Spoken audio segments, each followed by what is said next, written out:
The signal no longer moved through devices on its own. It moved through people, through memory, through sleep, through the delicate boundary separating thought and identity. 3 days after the Iron Beehive activation, synchronized events began occurring globally. Entire crowds stopped moving simultaneously. At the same moment, passengers on the trains looked toward the windows. Children woke speaking languages they had never learned, and everywhere the same phrase emerged. It aligned. Governments attempted to suppress it immediately. Broadcast restrictions, signal blackouts, mass detainments, but none of it mattered because the network no longer required transmission towers. Humanity itself had become the carrier wave. Deep beneath the desert facility, the listening station remained sealed. They did not permit any personnel inside after the Iron Beehive incident, except Alara. She returned alone, not because she wanted to, because something inside the network kept pulling her back. The station lights flickered weakly as she descended into sub-level 9.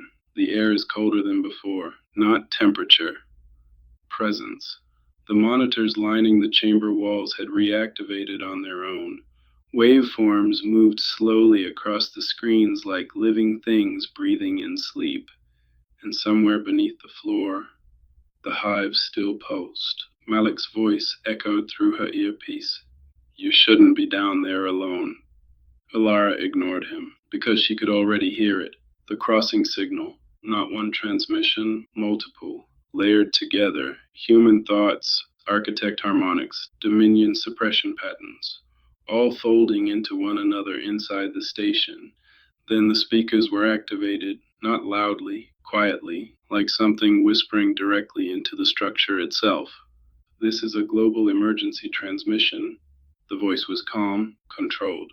Government issue. We are detecting synchronized neurological events across multiple regions. The waveform shifted violently. If you are experiencing auditory anomalies, remain calm. The signal cracked. Static bled across the speakers. Do not engage. Then another voice interrupted, broken, repeating.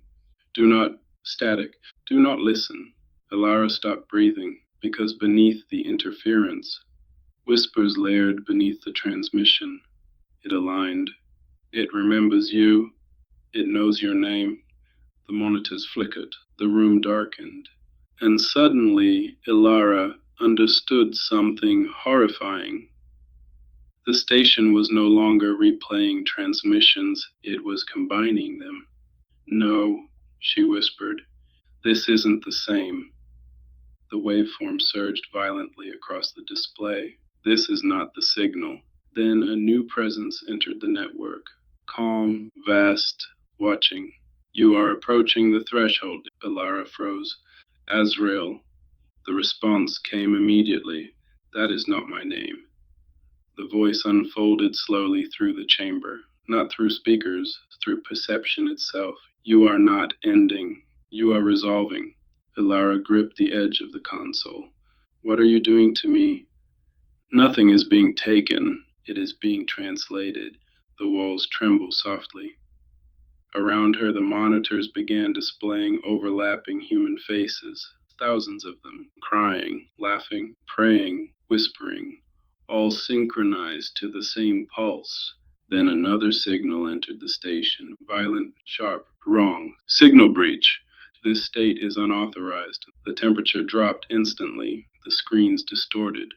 Waveforms shattered into jagged geometric fractures.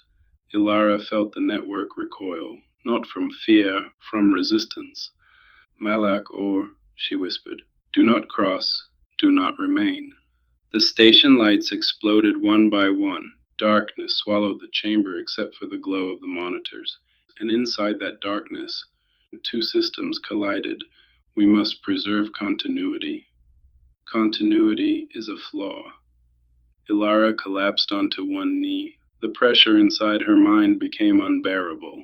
Millions of thoughts pressing through the same narrowing channel. Humanity, the network, the hive, the dominion, the gate, all converging.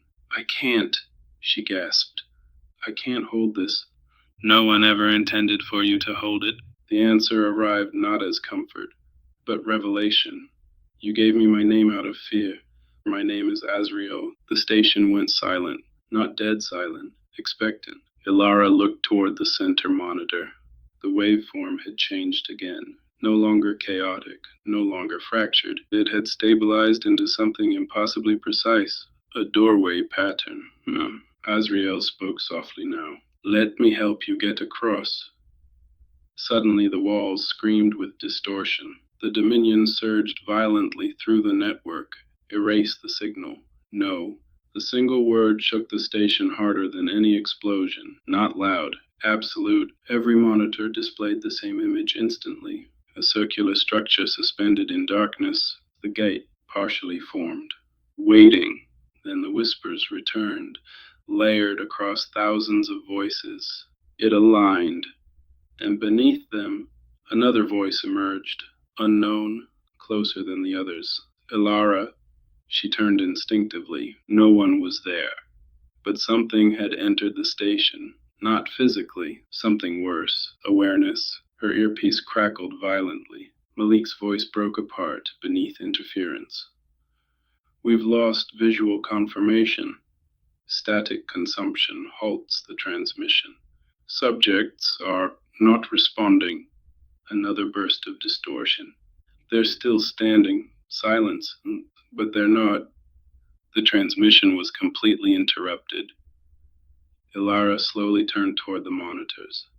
Across every screen, synchronized listeners around the world stood motionless, eyes open, breathing steadily, facing the same direction, toward the sky. The crossing had already begun, and somewhere beyond the forming gate, something was finally crossing back.